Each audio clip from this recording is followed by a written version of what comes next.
Harka fuunee kabajamtoota daawwattoota keenya kun Biifolee Poodkaastiidha. Akkuma beektanii Biifolee Poodkaastiin torbeetti al tokko karaa jirra miidiyaa neetworkii isin qaqqaba. I think torbanoota muraasa boodadha deebinee afaan Oromootiin kan wal agarre. Poodkaastiiwwan kan irra hojjenne kan afaan Amaariffaatiin darbaa turan daawwachaa akka turtan abdiin qaba. Tariitii har'a immoo afaan Oromootiin deemnee dhufne irraati. Konseptiiwwan kan irra kaasne yookaan yaadonni kan irra kaasne tarii akka haaraa isinitti hin taanee fi warreen daawwatiin sagantaawwan kan irra hojjechaatii turre torbanoota darban hojjechaatii turre yoo laaltan gaariidhan jedha.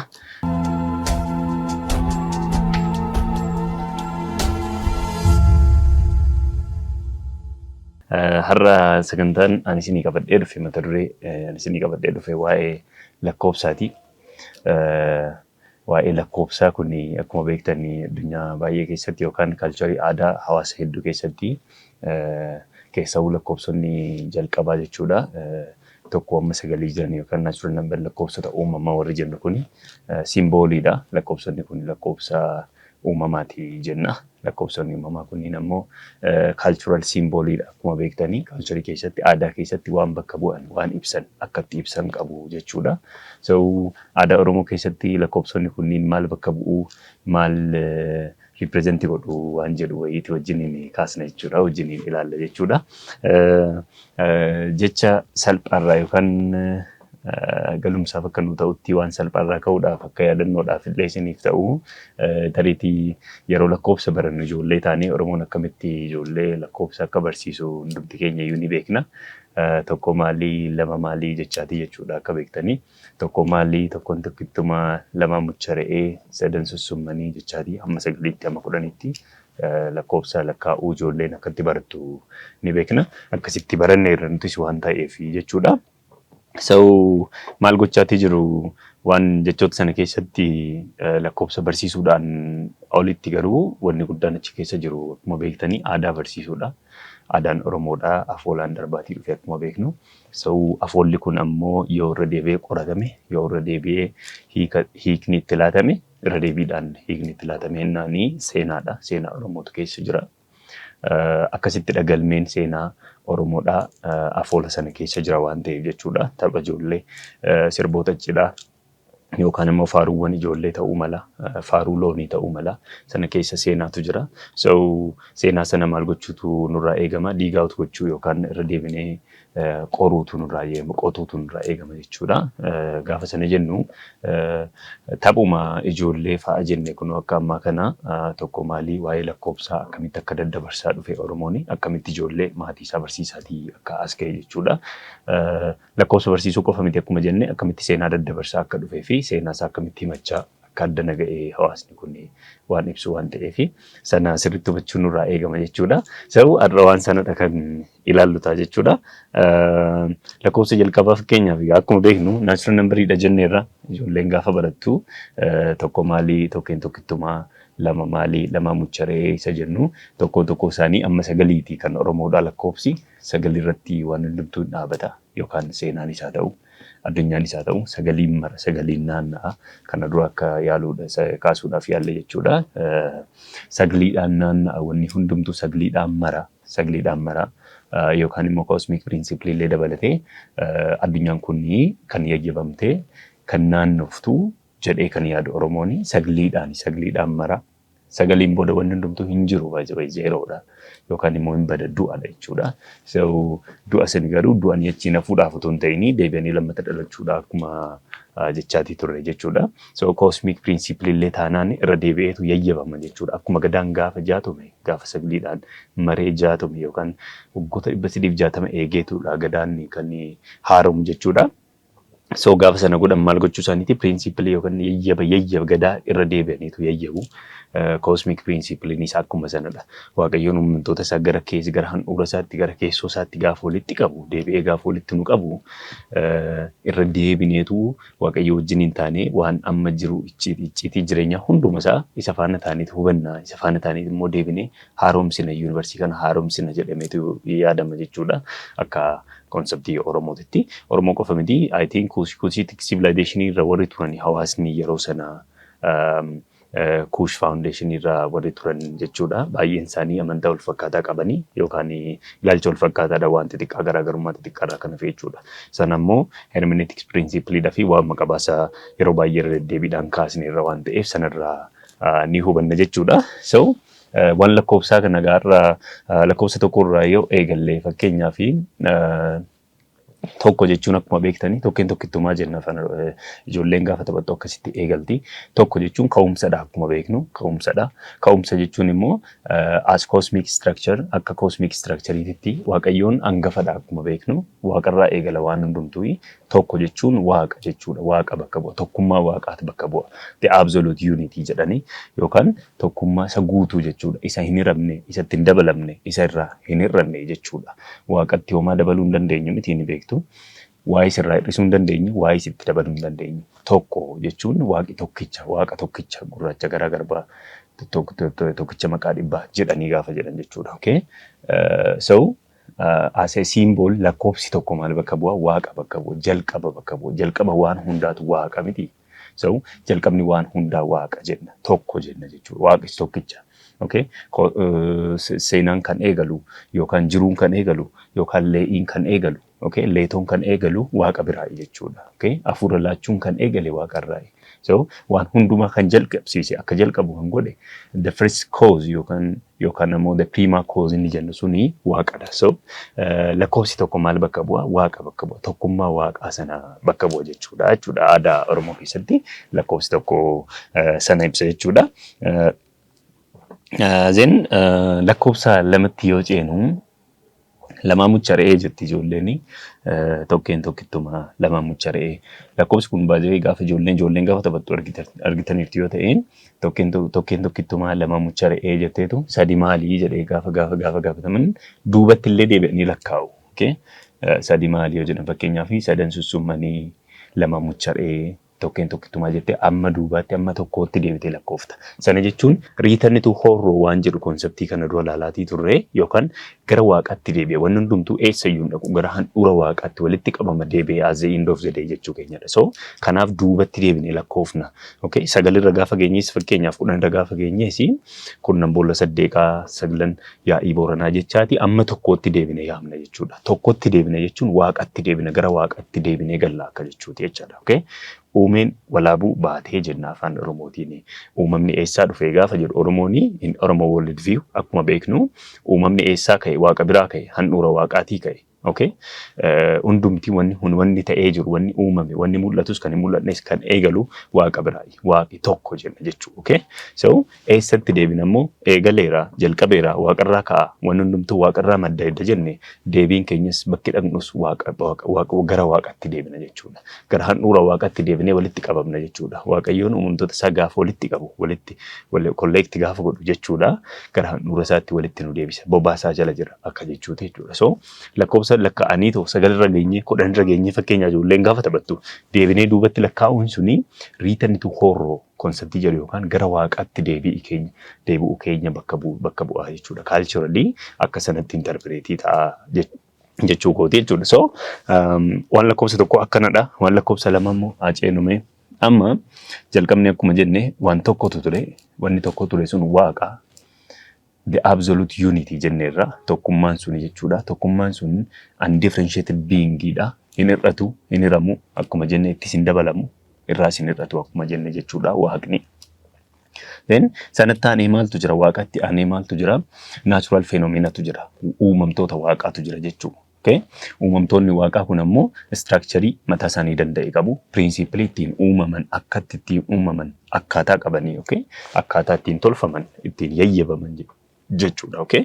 So waaqayyoon uumamtoota isaa gaafa uumu akkatti uume qaba, akkatti tolche qaba, guidance principle qabu, qajeelfama qabu, qajeeluu qabu. Okay, so akkamitti uumeedha lakkoofsa lama jenne sadii jechaatii gaafa deemnu wanni nuti interpretii goonu principle waaqni ittiin uumamtoota yayyabe. Okay, amma hubannaa keenyaatiin jechuudha. As Oromoo cultural knowledge akka Oromoon hubatetti akka kanadha jechaatii hiikatti laachaatii deemuu keenyadha jechuudha. Lama gaafa jennu maal jechuu keenyadha? Twofold of nature jechuu keenyadha. Yookaan immoo qara lamaan jechuudha. Qaraa fi qarqaratu jira. Agartee waan qarri qabu qarqarri qaba jennaa miti. Waaqni qabu nami qaba akka jechuuti. Okay? Waaqni qara yoo ta'e, gubbaadha yoo ta'e, hangafa yoo ta'e, nami immoo isa jalaati yoo ta'e, qarqara yoo ta'e, okay? Wanni waaqa keessa jiru nu keessa jira, waan nu keessa jirutu waaqa keessa jira akka jechuudha. Okay? Twofold of natureidha yoo jennu immoo deebinee ammas maaloodha? It represents gender phenomena illee bakka bu'a. Okay? Gender phenomena yoo jennu immoo maal jechuudha? Waan amma agartee uumamtoonni kun akkatti wal horan kun akkatti baay'atanii dachee guutan kuni karaa hormaataa kuni koorniyaadha, waan koorniyaati yookaan immoo waan jeendariiti jechuudha. Jeendar pirinsipiliin kun neecharii hundumarrattu maanifeest ta'eera. Waaqayyoon buuseera jechuudha waan kana. Okay? Waaqayyoon yeroo hundumaa taa'ee waan hundumayyuu uumuun irraan eegamne al tokko ni uume sana booda garuu ofii keenya horree akka baay'annuuf jeendar feenomenaa yookaan immoo waan koorniyaadha. Koorniyaan uumamtoota hundumarrattiyyuu akka hojjetu.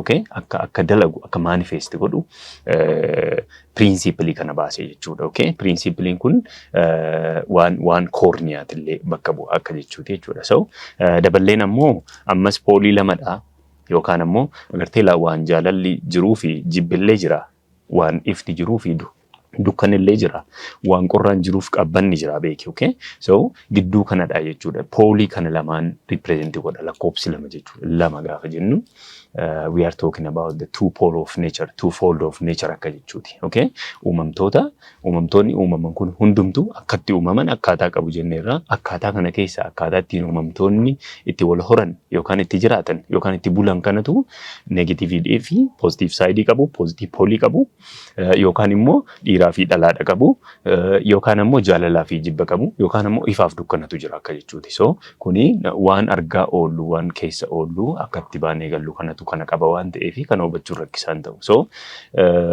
maaloodha lakkoofsi lama gaafa jennu symbolically as symbolic representation number yoo fudhannu lakkoofsi lama maal bakka bu'a? Poolii lamaan kana bakka bu'a jechuudha. Poolii uumamaan jiru yookaan utubaa kana lameen bakka bu'a jechuudha. Utubaa positivity fi utubaa negativity yoo jenne jechuudha. Daballee ammasii waan genderii akkuma jenne isaa fi ishee yoo jennu jechuu keenyadha. Okay, akkatti hormaatanii agartee akkatti horanii dachee guutantu koorniyaadha yookaan immoo gender principleedha. Kun ammoo dhala namaa qofaaf otoo hin ta'in uumamtoota kamiifiyyuu ni hojjeta akka jechuu keenyatti jechuudha. So lakkoofsi lama sana bakka bu'a. Lakkoofsi lama fooldii lama bakka bu'a yookaan leerii lama jechuudha. Okay, baqqaana lama bakka bu'a waa lama jechuudha. Okay, wanni lamaan kun waan garaagaraa ta'aniiti miti beekne. Laala gartee wanni poozitiiviin qabatu negatiivii jennu kuni extensionii sarara wal fakkaataa irratti extensionii garaagaraa irra jiraachuu isaanii malee waan garaagaraa ta'aniiti miti. Okay, poozitiiviin inni poozitiiviidha gaafa xiqqaatu hammamtaan poozitiiviidha gaafa xiqqaatu bari inni negatiiviidha bahaatii guddachaatii deema yookaan immoo mul'ata jechuudha. Inni negatiivii gaafa xiqqaate immoo poozitiiviin caala mul'achaatii deema. Sana understandii ittiin kan goonu symbolic representation lakkoofsa lamadha jechuudha. Alright, so cultural understanding waa'ee lakkoofsa lama kana fakkaata isiniin jechuu fi lamiidha. Jarri kun akkan isiniin jedhe addan bahanii yookaan ammoo lamiidha yoon jedhu akkam seetan fakkeenyaaf poozitiiviidhaa fi negatiiviidha jenneerra sarara tokkorra jiru laayinii wal fakkaatarra jiru garuu extensionii garaagaraa irra jiraachuu isaaniiti jenneerra. Adda bahuu miti. Okay, negatiiviin hin jiru taanaan poozitiivii understand gochuu hin dandeenyu. Okay, poozitiiviin jiraachuu hin danda'u. Jaalalli hin jiru taanaan jibba beekuu hin dandeenyu yookaan jibbi hin jiru taanaan jaalala hin beeknu. Okay, ho'aan hin jiru taanaan qorraan maal akka ta'e understand gochuu hin dandeenyu. Bakka ifi jirutti ilaa dukkana hubachuu dandeenya. Alright, so lamaan isaaniitu waan adda ba'anii miti. Addan bahan waliin ijaajjan jechuudha. Waliin dhaabbatan waliin ergaallee kennan dabarsan jechuu keenyadha. Okay, jechoonni lamii kuni aadaa keessatti illee kaalchoornoolojii keessatti ni beekti yoo ta'e jechoota baay'ee akkasitti walitti hidhamanii wajjin hin fayyadamnu lamii warra jennu ni jiran. Fakkeenyaaf maal jenna qaama fi qalbii jenna miti jechi kun lamiidha addan bahu. Waaqa fi lafa jenna yeroo baay'ee waaqa fi lafa jiruuf jireenya jenna jechoota lamii wajjiniin kan hiika qaban wajjiniin gaafa dhaabbatan kan hiika qaban hiika kennan jechuu keenya kun right. Aadaa fi seera jenna okay. Aadaan bakka jiru seera jira seerri bakka jiru aadaatu jira okay. Seerri aadaa qaba aadaanis akkasuma seera qaba akka jechuu keenyaati jechuudha. So jechoonni lamii kunniin akkamidha isaanii tokko waliin faalleessanii lammataa waliin balleessanii alright. Sadaffaa walitti makamanii ammas deebi'anii immoo addallee bahanii beeku okay. Walitti makamanii waliin balleessan waliin dhudhaan jechuu wal faalleessanii ammas waliin balleessanii beeki achi deebi'ee adda hin baane adda bahaniitis kan jiraatanii miti jechuudha. So waan lakkoofsa lama akkana bakka bu'a jechuu keenyadha. Kaalchoornoolojii Oromoo keessatti kana ibsaa jechuudhaaf jechuudha. So gara lakkoofsa sadiitti haa dabarru. Lakkoofsa sadii amma maal jenne jalqaba yoo kaasnu twofold of nature akka jenne lakkoofsa lama yoo jennu leerii lama bakka bu'a akka jenne amma immoo sadiitti gaafa dhufnu leerii sadii arganna. Okay? Gidduu poozitiiviitii fi negatiiviitti ilaala gartee waan gidduu kana jirutu leerii isa sadaffaadha yookaan baqqaana isa sadaffaadha jechuudha. Waan jaalalaaf jibba gidduu jirutu ammas leerii isa sadaffaadha yookaan baqqaana isa sadaffaa sanadha jechuudha. Alright?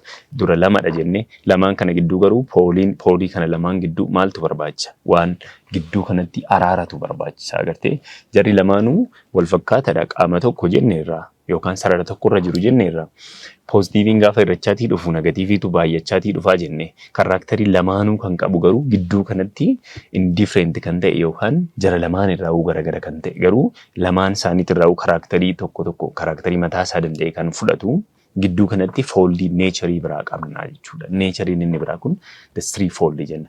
Neechariin inni biraa kun araaraa beeki. Neechariin inni biraa kun waan golden meanidha yookaan giddu galummaadha jechuudha. Okay? Gidduu jaalalaa fi jibbaa akka jenne jechuudha. Araara bakka bu'a jechuudha. Lakkoofsi sadii lakkoofsa araaraati jechuu dandeenya. Lakkoofsa araaraa jenna.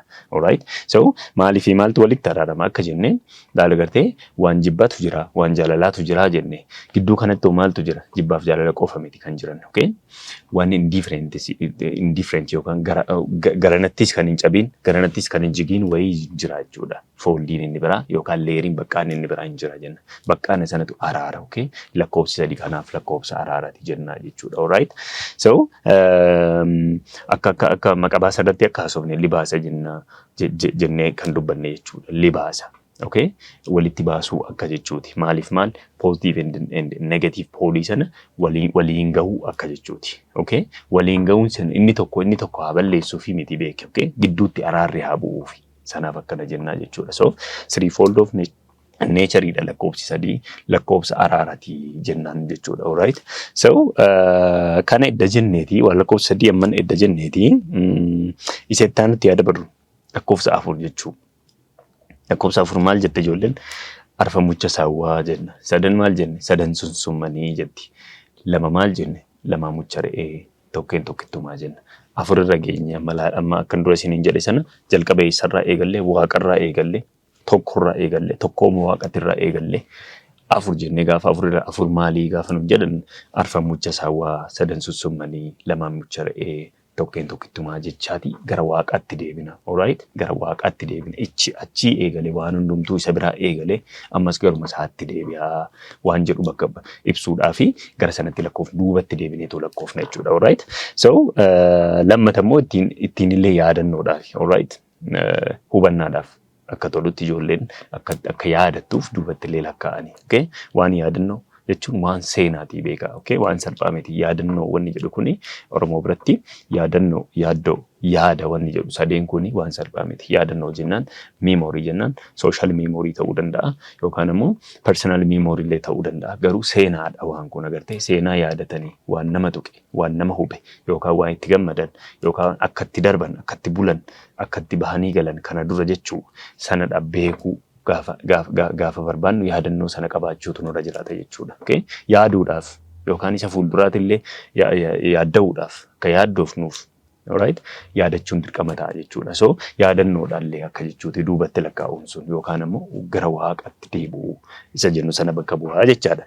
Then lakkoofsi afurii maal bakka bu'aa? Fiizikali yuunivarsiitii kana fakkeenyaaf maal jenna? Kallattii arfan jenna miti. Kallattii arfan kuni fiizikali yuunivarsiitii riipireezenti godhu. Lakkoofsi afur jechuudha. Arfan mucha saawwaa jennu kuni bantii bakka bu'a. Bantii kaabaa kibbaa jenna. Baadiyyaa jenna miti.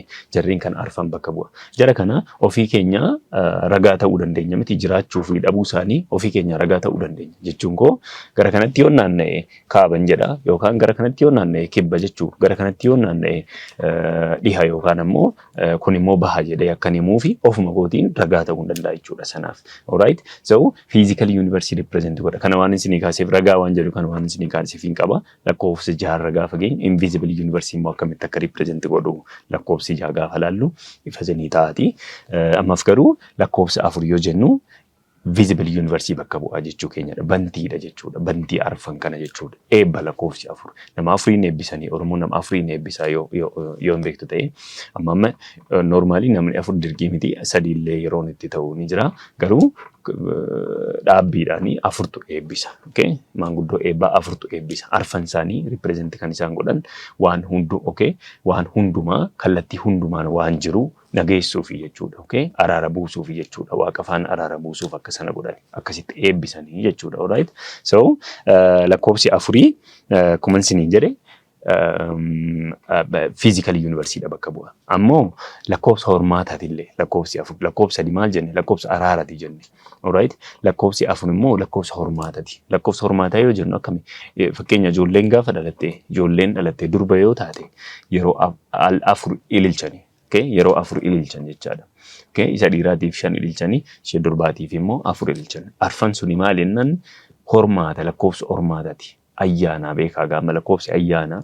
So lakkoofsi afur lakkoofsa hormaataa guyyaa hormaataa jedhamee waan yaadamuu fi dubartiin immoo hormaata bakka buutii waan taateef sanaaf yeroo afur ililchan lakkoofsi afur lakkoofsa hormaataa jedhamee waan yaadamu jechaadha. Inni 5 ta'uu fi inni 4 ta'uun isaa dhiira caalchisuu fi miti.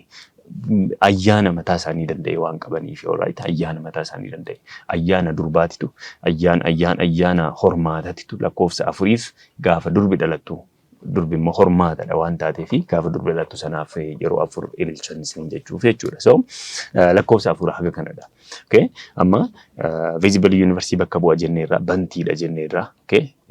Eebbadha jenne lakkoofsa eebbaati ittiin eebbisanii. Okay? Arfan kallattii arfaniin waan jiru araara buusuuf jechuudha. Alright? Waan asiin dhufu waan achiin dhufu nurraa qabi. Nu nageessi akka jechuu jechuudha. Alright? So lakkoofsi afur sana bakka bu'aa isiniin jechuuf jechuudha. And then gara itti aanutti dabarraa lakkoofsa 5 lakkoofsa 5 baay'een keessanii akkuma beektanii lakkoofsa bu'uuraati. Bu'uuraati yookaan lakkoofsa yayyabaati. Bu'uura gaafa jennu yuunivarsiitiin kun kan ittiin uumamte, kan ittiin yayyabamte, kan ittiin tolte, qajeelte lakkoofsa 5 irra dhaabbatti jenna. Okay? Yuunivarsiitiin yookaan walaabuu jechuu keenyadha yuunivarsiitii yoo jennu. Walaabuun kan ittiin yayyabamte 5. Waaqayyoon maal godhe jalqaba akka Oromoo understandingiitti akkuma beektanii jalqaba bishaantu ture. Bishaan kunis bishaan walaabuu ture. Bishaan walaabuu kana waaqayyoon bakka lamatti hiree. Bishaan gubbaa fi bishaan goodaa jedheetu bakka lamatti hiree. Bishaan goodaa waan 3 qaba. Bishaan goodaa immoo waan 2 qaba jenne. Walitti meeqa? Walitti 5 jechuudha. Yaadii keenya triyaadii inni jennu sun jechaadha. 3 fi 2tu 5 beekee mala. Okay? Lakkoofsi 5 idaama lakkoofsa 1 fi lakkoofsa 4 miti. Idaama 2 fi 3ti. Waan baay'een akkasitti kilaasifaayi ta'a. Kaalcharii Oromoo keessatti ni beektu yoo ta'e kun amma prima principleedha beekaa. Okay? Qajeelfama jalqabaati jechuudha. Qajeelfama waaqaati. Qajeelfama waaqarraa kanarraa waraabbate Oromoon kanarraa waraabeetu maal kansaa cultural knowledge isaa ittiin tolfate ittiin qajeelfate jechuudha. Alright? Fakkeenyaaf waan lakkoofsa 5 odaan maaliif 5 deebi'ee gadaan maaliif 5 deebinee mana gaafa ijaaran. Okay? Mana gaafa ijaaranii inni gubbaadha guutuu manaatirraa kaasnee pooliin gurguddaan yookaan mukinni gurguddaan gara girgiddaatti fidu sun gara jalaatti fidee as ba'u suni 5dha beekaa. Okay? 5dha innillee. Maaliif 5 ta'e? Inni maaliif 5 ta'e? Deebinee namumti kunillee barii iddoo 5tti qoodama. Akka sanarraa waraabame waan ta'eef piriinsiipilii duraa sanarraa piriinsiipilii ittiin waaqni yuunivarsiitii yayyabe yuunivarsiitii sanarra dhaabee jenne irra dhaabe sanarraa fudhatame jechuudha. So the prima principle jechuu dandeenya piriinsiipilii kanaan. So lakkoofsi 5 akkasidha. Lakkoofsa bu'uuraati. Lakkoofsa yayyabaati jechuudha. Yayyaba yuunivarsiitii, yayyaba walaabuuti jechuudha. Maal jedhan waaqi walaabuu 5 irra dhaabaa jedhan, 6 utubee jedhan, okay? 7 qajeelchee jedhan. Sagalitti dhumti immoo sagaliin fixe waaqayyoon jechuudha. Alright. So jarreen lakkoofsa isaanii gaafa laallu wajjumaan laalaatti deemna. Garuu maal jechuudha lakkoofsi 5 gaafa jennu lakkoofsa bu'uuraati. Okay? Lakkoofsa yayyabaati jechuudha. Okay? Piriinsiipiliitiin waaqayyoon yuunivarsiitii kana uume jechuu keenyadha. Akka miitii amma dubbanne sanarratti jenne 5 waan 5tti qoodee waaqayyoon bishaan walaabuu ture sana bakka 5tti baasee jira. Isa gubbaa 3 isa jalaa keessaa 3 kan jenne jechuudha. Alright. Sanaafidha cultural knowledge keenya keessatti yeroo baay'ee lakkoofsi 5 waan 5 hunda deddeebiidhaan hin jira hin mul'ata jechuudha. Waan 5tti qooda Oromoon waan baay'ee isaa waan 5tti qoodeetu qaba. Okay? Inni calliseema waan dhufee miti from the prima principle irraa waan dhufeedha waan ta'eef akkasitti hubatama jechuudha. So ijoolleen 5 maalii gaafa jedhan 5 qubaa harkaa jetti tapha ijoollee sana keessatti jechuudha. Akkas jennee walumaan itti guddanne ni beektu waan ta'eef jechuudha. Then gara lakkoofsa 6tti dabarru. 6 akkam immoo jennaani akkan dura sinii kaasee lakkoofsi 4 visible university bakka bu'a jenneerra. Lakkoofsi 6 immoo maal bakka bu'a? Invisible university bakka bu'a. Invisible university on sinii jedhu akkam seetan. Lakkoofsi 6 utubaa walaabuutii jedha. Dongoraa waaqaatii jedhan. Alright. Mana gaafa ijaaran akkan sinii jedhee inni guutuu manaatirraa gara fiixeetti deemu suni 5dha. Yayyaba yuunivarsiitii 5 ibsuudhaaf 5 ta'a inni munni gurguddaan jechuudha. Alright. Then inni 6ffaan utubaadha. Utubaa manaan hin beektanii. Poolii jechuudha. Utubaan manaa suni mana dhaaba. Yuunivarsiitiin sanarra dhaabbattee jedhan. Dhaabbii yuunivarsiitii kun utubaan dongoroo waaqaa kun hin mul'atu. Kanaaf invisible jenna. Invisible yuunivarsiitii bakka bu'a kan jennuuf sanaafidha jechuudha. Dongoraa waaqaa, utubaa waaqaa jenna. Utubaa waaqaa yookaan immoo utubaa walaabuuti jenna. Akka dura jenne walaabuun 5 yayyabamtee yookaan immoo 5 irra dhaabbattee jenne. 6 immoo utubamtee jenne. 6 jechuun lakkoofsa 6 jechuudha. 6 utubaadha. Utubaa waaqaati jechuudha. Alright. Dongoraa waaqaati. Dongoroo waaqaati jenna jechuudha. Akka utubaa manaa jechuudha. Alright. So it is invisible. Amma utubaan kun hin mul'atu. Pooliin kun hin mul'atu bar. Okay. Waan hin mul'anne kanaaf invisible university bakka bu'a jechuun keenya sanaaf jechuudha. Alright. Lakkoofsi 6 sana bakka bu'a. And then central pooliidha jechuudha. Universityidhaaf central pooliidha lakkoofsi 6 akka central pooliitti fudhanna jechuudha. Alright. Ijoolleen maal jette? 6 jabbii qaraxaa jenna. Jetti ijoolleen gaafa taphattu 6 jabbii qaraxaa 5 qubaa harkaa arfa mucha sawwaa 3 sussummanii 2 mucha re'ee tokkeen tokkittumaa jetti ammas waaqatti deebina laala gartee horrottuu dachaanaa jenna horrotti deebina gara waaqatti deebina jechuudha. Duubatti lakkoofna waan ta'eef gara jalqabaa sanatti lakkoofna waan ta'eef. Alright. So 6 jabbii qaraxaa jetti. 6 jabbii qaraxaa yoo jennu jabbii qaraxaa jechuun baay'ee goromsa fuudhaa yeroo fuudhaa goromsa durbaati. Goromsa durbaaf kennan jechuudha. 6 kennu. Alright. Goromsa 6tu warra intalaatiif kennama jechuudha. Alright. Sanaaf 6 jabbii qaraxaa jechuun ishee bakka buuti. Goromsa raada ta'uu danda'a yookaan jabichallee ta'uu mala. So I think raadadha yeroo baay'ee kan laatamu jechuudha. Raada 6 goromsa 6 kennanii intalaaf warra intalaatiif jechuudha. Alright. So kunillee kaalchariidha beekaa. Akkatti lakkoofsa kana lakkoofsisuu qofa miti kaalchariitu keessa jira kan jennuu fi sanaafidha. Alright. Kaalchariitu keessa jira matuma isaayyuu jechuudha. Ittiin barsiisanii kaalchariillee ittiin qabsiisanii ijoollee ittiin barsiisanii akka jechuuti. Alright. So symbolic representation lakkoofsa 6 kanadha isiniin jechuuf. Alright. And then lakkoofsa 7tti mee haa dabarru. Akka jalqaba jenne maal jenne dura walaabuun 5 irra dhaabbattee 6 utubamtee 7 qajeeltee jenna. 7 qajeelfama. Alright. Lakkoofsi 7 qajeelfama bakka bu'a. Piriinsiipiliidha lakkoofsi 7 jechuudha. Okay? Universal piriinsiipiliidha. Kana dura ni beektu waan maqabaasa 7 irra deddeebinee hojjenne irra viidiyoo sana laaluu dandeessu waan maqabaasa 7 jechuudha. 7dha. 7 sun piriinsiipiliidha. Alright? The prima principle isa jennu jechuudha. Eenyumtuu dhaabuu itti bu'uu kan hin dandeenye piriinsiipilii torba qabna jechuudha. Alright? Kan yuunivarsiitiin kun ittiin hoogganamtu. Okay? Oromoo keessatti qofa miti kun Oromoon hubatees hubatuu baatees. Alright? Aadaan warra saba biraa konseptii kana beekees beekuu baatees hojjechuun dhiisu piriinsiipiliin kun ni hojjeta. Okay?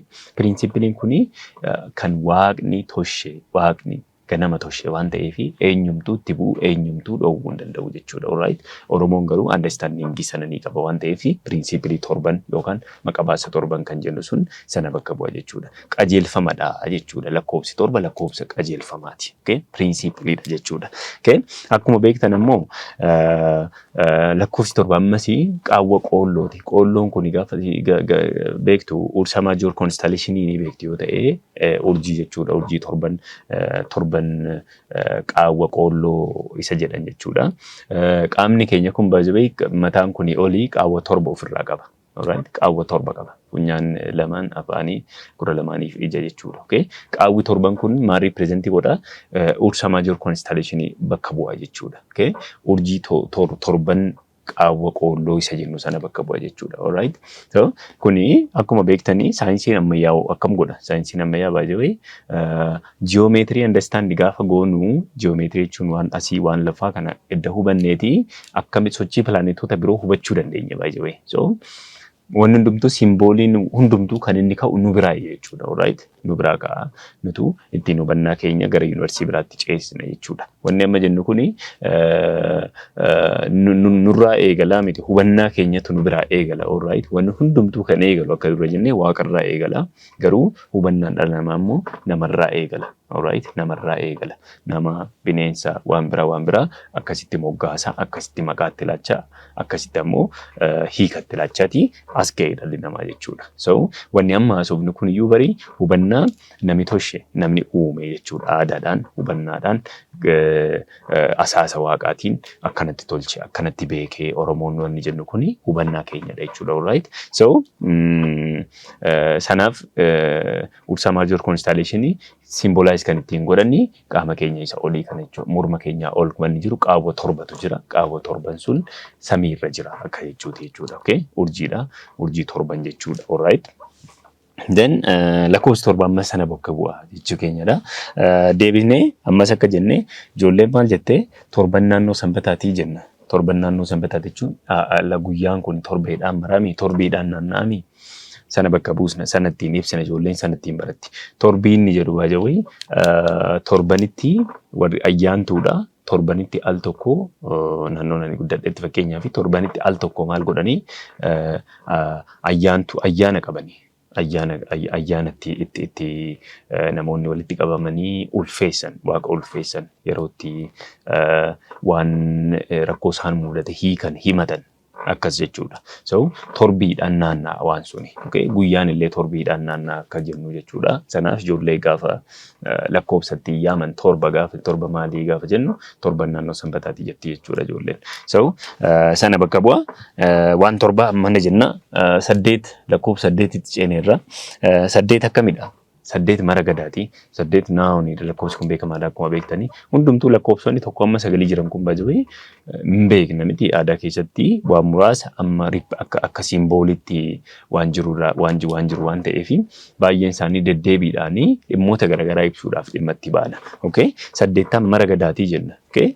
Ammas deebinee maal jenna 8 durbaatii jenna. Okay? Durba gaafii gaafa dhaqanii jaarsa 8tu deeme jaarsa 8 isa jedhan jechuudha. Okay? Jaarsa 8. Okay? 8 durbaatii jedhan sanaaf jechuudha. Alright? 8 mara gadaatii gadan akkuma beektanii 8 kan inni paartileen yookaan gogeessi gadaa inni tokko isa biraatirraa kan fuudhu waggaa 8 tura. Waggaa 8 booda ammas ka biraa dhufa. So ittiin mara ittiin naannaa jechuudha. Gadaan ittiin of naannaa akka jechuuti jechuudha. 8 naannaa akka jechuuti. Ijoolleen kana baratti ammas deebine 8 durbaati yoo jenne ammas symbolic representation keenyadha ta'a jechuudha 8 kun. Alright? Ammas deebine 8 dhala leencaati immoo jetti ijoolleen gaafa guddannu akkas jenna 8 dhala leencaa torban naannoo sanbataa jechaati ammas gara waaqatti deebina. Okay? Gara ka'umsaatti, gara jalqabaatti deebina akka jechuuti. Alright? So, 8 mara gadaatii akka jennee, 8 durbaatii akka jennee, dhala leencaati jechaati ijoolleen ittiin baratti itti guddatti akka jechuuti. So, lakkoofsa 8 sana ripirezentii godhaa jechuudhaaf jechuudha. And then, inni dhuma lakkoofsa 9dha. Lakkoofsa 9 kuni kan durallee 9 irratti waa'ee histirii gaafa haasofnu waa'ee seenaa akkamitti seenaa galmeessu Oromoon gaafa jennee dubbannu waan kana kaasneerra. Lakkoofsa 9 kuni it is the end of process akkuma kana dura jechaati ture. 9 booda homtuu hin jiru by the way. Alright? 9 booda wanti jiru homtuu hin jiru zeeroodha jechuudha. Dhuma jechuudha. Dhuma waan hundaati jechuudha. Alright? So 9 irra geenyeennan duubatti deebi'eetu mara malee wanni fuulduratti deemu hin jiru jechuudha. Alright? Wanni fuulduratti deemu hin jiru. Fuuldurri hin jiru sana booda hin deebi'a, hin mara, hin naannaa jechuudha. Alright? So 9 hin duubatti deebi'eetu ka'a jechuun ammas gara waaqaatti deebi'aa jechuu keenyadha. Alright? 9 booda homtuu hin jiru jechuun jalqaba maaltu ture? Waaqatu ture mii akkuma beeknu jechuudha. Waaqatu ture. Homtuu jechaan waaqatu hafa. Waaqa qofa tafa jechuudha. Alright? Wanni biraa wanni hundumtuu garuu duubatti deebi'eetu mara. Duubatti deebi'eetu ka'a ammas eegala malee eessayyuu hin dhaqu. 9 booda bakki dhaqan hin jiru jechuudha. Alright? So 9 dhumadhaan jaaruudha, jaanja'uudha. Alright? Gadaan illee 9dhaan mara jenna miti. Hin jaara gadaan jecha hin jaatuma. Alright? Gaafa jaatume, gaafa jaare, gaafa jaanja'e maaltu nurraa eegama? Piriinsiipilii gadaa deebinee yayyabuutu nurraa eegama jechuudha. Iyyayyabama gadaan. Yeroo meeqa maree? Yeroo 9 mareetu 9 jechuudha yookaan 360 jechuudha. Okay? Deebinee immoo yuunivarsiitiin kun walaabuun kun mataan ishee 9dhaan naannofti. Okay? 9 isa dhumaarra gaafa geessu piriinsiipiliin yuunivarsiitiin ittiin ijaaramte kuni Waaqayyoon waan hundumaa gara handhuura isaatti akka dura jenne gara handhuura isaatti walitti qabeetu deebi'ee immoo yuunivarsiitii biraa yayyaba jechuudha. Gaafa sana nuti illee isa faana taaneetu yayyabna wajjiniin jechuudha. Isa faana taaneetu icciitii hundumaa barra gaafa sana hin hubanna akka jechuuti jechuudha. Akkasitti hubata Oromoon jechuudha. Alright? So kuni inni maal jenne jalqaba uumee walaabuu baatee jenne. Uumee walaabuu baatee eessatti ammoo deebina. Walaabuutti deebina ammas beeka. We come out from the womb of universe and we will get back to the womb of universe jenna jechuudha. Okay? Walaabuudhaa baanee, walaabuudhaa dhufne jechuudha. Yuunivarsiitii kana keessaa jechuudha. Hermeneetiksiin akkas jedhan, warra Ijipshaaniin akkas jedhan, Oromoonis akkasuma jedha. Okay? Uumee walaabuu baateedha. Return to horror wanni jenne maal jechuudha? Waaqumatti deebina. Bara handhuura waaqaa keessaa dhufne ammas handhuuruma waaqaatti deebina. Waaqayyoon walitti nu qaba gara kochoosaa jalatti walitti nu qaba akka jechuudha jechuudha. Ammas taanaan eessayyuu dhaqneetii miti baay'ee waaqarraa adda baanee bakka biraa deemneetii miti. Okay? Bakki waaqni hin jirre hin jiru. Uumamtoota keenya hunduma keessayyuu hin jirre. The whole no. Waaqa jechuun the all no. Waan hundumayyuu qabata waan ta'eef waaqa yoo jennu akkas bal'aa akkas guddaadha. So bakka biraa dhaqneetii miti. Garuu Waaqayyoon ofiisaatii deebi'ee uumamtoota isaa kana gaafa walitti qabu gara handhuuraatti gaafa walitti qabu 9 inni jennu sun sanadha jechaadha. 9dhaan mareeti piriinsiipilii yuunivarsiitii kanaatu dullooma. Gaafa sana baay'ee aduun akkuma beektan saayinsiinuu kan bira ga'e amma yuunivarsiitiin kun yuunivarsiitii nama keessa jiru kun walaabuun nama keessa jiru kun hin dhumti. Okay? Ifa kennuu dhiifti aduun amma beeknu kun jechaadha. Okay? Yuunivarsiitii keessatti aduu keenya kana malee aduu meeqatu du'aa oola guyyaadhaan jechuudha. Du'aa badaa oola. Deebitee dhalachuudhaa fi badiin suni garuu aduu biraatu deebi'ee dhalata jechuudha. Yuunivarsiitiin kun bal'aadha. Sana keessatti wanni ta'aa oolu akkas jechuudha. Alright? So 9dhaan naanna'aa waan kun hundumtuu akka hubannaa Oromootti 9dhaan naanna'a. Lakkoofsonni biraa sanaa ol jiranii akkuma beeknu baay'attoota lakkoofsota natural numberii lakkoofsota uumamaa kanaati akkuma beektan jechuudha. So 9 booda homtuu hin jiru jedheetu amana jechuudha Oromoon. 9 maal jetti ijoolleen? 9 yaa'ii Booranaa jenna. Alright? 9 yaa'ii Booranaa jechaatu akkasitti ammas duubatti deebina gara waaqaatti deebina jechuudha. 9 irra geenye gara waaqaatti deebina. Alright? Waaqaatti deebina. Ammas waaqa bira geenye 10 gaafa jenne maal jetti ijoolleen? 10 boolla 8 jetti. Okay? 10 boolla 8 yoo jennu amma akkan dura isiniin jedhe 9 booda homtuu hin jiru jenne miti. 10 jechuun 5 beeka. Okay? Lakkoofsi kana booda dhufu hundumtuu faaktarii jara kanaati ida'ama yookaan baay'ata yookaan maaloo jara kanaati malee lakkoofsa haaraa hin dhufu jechuudha. Jarri kun garuu hundumti isaaniitu kan mataa isaa danda'e symbolic representation mataa isaa danda'e kan qabaatanii sanaafidha. Natural numberidha jarri kun jechaadha. Alright? 10 maal jetti ijoolleen? 10 boolla 8 jetti. saddeeqni mataan isaa baay'ee hiistirii guddaadha. Seenaa guddaa qabatee waan jiruufu sana yeroo biraa bal'inaan deebinee kanaasuuf ni ta'a jedheen yaada. Saddeeqa gaafa taphatan tapha san keessa akkamitti akka taphatan gumaan achi keessa jirtu firiin ittiin taphannu achi keessa jirtu sun hundumtuu hiistirii qabdi, seenaa qabdi jechuudha. Seenaatu achi keessatti baratama. Ittiin barsiisan ijoollee ittiin barsiisan jechuudha. Ittiin dabarsan jechuudha. Dhaloota ittiin dabarsanii jechuudha. Alright. So lakkoofsi 10 kurnan boolla saddeeqaa jechaati. Ijoolleen akkasitti ittiin taphatti waan saddeeqaati ni beektu. Seenaadha inni bal'aadha ofii isaatiin iyyuu sana yeroo biraatti deebinee ilaalla. So lakkoofsonni kunniin lakkoofsonni naachuraal nambariin amma isinii kaase kun keessaa amma 9 kan jiran jechuudha. 9 kan jiran kun tokkorraa ka'ee amma 9 kan jiran kuni moodeelotadha. Warra biraa kan ittiin kanumaan baay'atanii kanumaan ida'amanii waan biraa nu kennu malee 9 booda waan biraa hin jiru hunduma jechuudha. Sagaliidhaan hin naannaa waa hundumtuu hin mara deebi'eetu dhalata. Hin du'a deebi'eetu ka'a deebi'eetu dhalata akka jechuudha. Eessaa ka'a waaqarraa ka'a ammas deebi'eetu. Lubbuun badde hundumtuu lubbuun sababa malee uumamtee hin jirtu akkuma jennu. Lubbuun sababa malee baddus hin jirtu. Baddee achumaan hin haftu. Gara waaqaatti deebiti jechuudha. Waaqarraa kaa'ati ammas waaqarraa eegala waan hundumtuu waan ta'eef jechuudha. Tokkorraa eegala. Tokkummaan sun ammoo waaqadha akka jenne sanaa jechuudha. So ijoolleen gaafa lakkooftu tokko maalii tokkeen tokkittu maalii lama mucha re'ee sadi maalii sadan sunsumanii afur maalii arfan mucha saawwaa shan maalii shanan qubaarkaa ja'a maalii jaan jabbii qarataa jechaati amma continuously jedhe duubatti deebina laagarte torba maalii torba naannoo sanbataa jaan jabbii qarataa shanan qubaarkaa jechaati waaqatti deebina ammas gara waaqaatti deebina jechuudha. Return to horror jedha Oromoon isa kana jechuudha. Akka hermeneutiksiin yookaan ammoo warri Ijipti duriidha. Maal jedhan jenne we come out from the womb of universe and we will get back to the womb of universe akka jedhan jechuudha. Handhuura yookaan gadameessa walaabuu keessaa dhufne deebinee ammoo gara gadameessa walaabuutti deebina jechuudha akkas jenna jechuudha. So waan lakkoofsaa akka kana fakkaata. Ayyaana lakkoofsi kuni Oromoon akka kanatti hubata. Simbooliidha jarreen kuni akkuma jenne ittiin cultural knowledge isaa ittiin dabarsa, ittiin beeka, ittiin lakkaa'a, waan lakkaa'u qabu. Waan ittiin ijoolleetti himu ittiin hima, seenaa achi keessa kaawwata, ol kaawwata jechuudha. So wanni lakkoofsaa kana fakkaata. Kun immoo Oromoo bira miti akkuma beektanii addunyaa kamirratti iyyuu culture wayii keessa yoo dhaqxanii lakkoofsonni kunniin gatii qaban, ayyaana qaban ofii isaaniitiin akkatti ittiin define godhaman yookaan immoo akkatti hiikni itti laatame ni qabaatu. Culturein biraallee jechuudha. Right? So dhaabbiidhaan ni beektu lakkoofsi Oromoon lakkoofsa lakkaa'aa jenna. Sabni biraas lakkoofsa lakkaa'a. Lakkoofsa kana keessa eessuma yoo dhaqxan seenaatu jira. Seenaa saba sanaa jechuudha. Seenaa saba sanaa haammatee of keessaa qabata. Gaafa culturii biraa finnee kan keenyatti daballu seenaa biraa wajjiniin finnee akka daballuutti ilaala. Akka sanatti akkuma sanadha waan baay'een waan ta'eef jechuudha. So cultural understanding mataa keenyaa yoo qabaanne garuu itti dabalanna malee isa bakka balleessinee kan keenya bakka balleessinee isa dhufuuf bakka laachuu hin qabnu jechuufi garuu jalqaba maal qabna waan jedhu sana sirriitti understanding gochuu waan nurraa eegamuu fi akka sanatti yoo hubanne gaariidha jechuufi amma kana yoo waliin haasofne irraaf gaadha. Yeroo biraa immoo sagantaa biraa yookaan mata duree biraatiin deebinee wal agarra.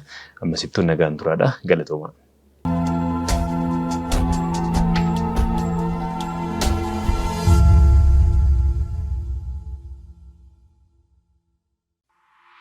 you.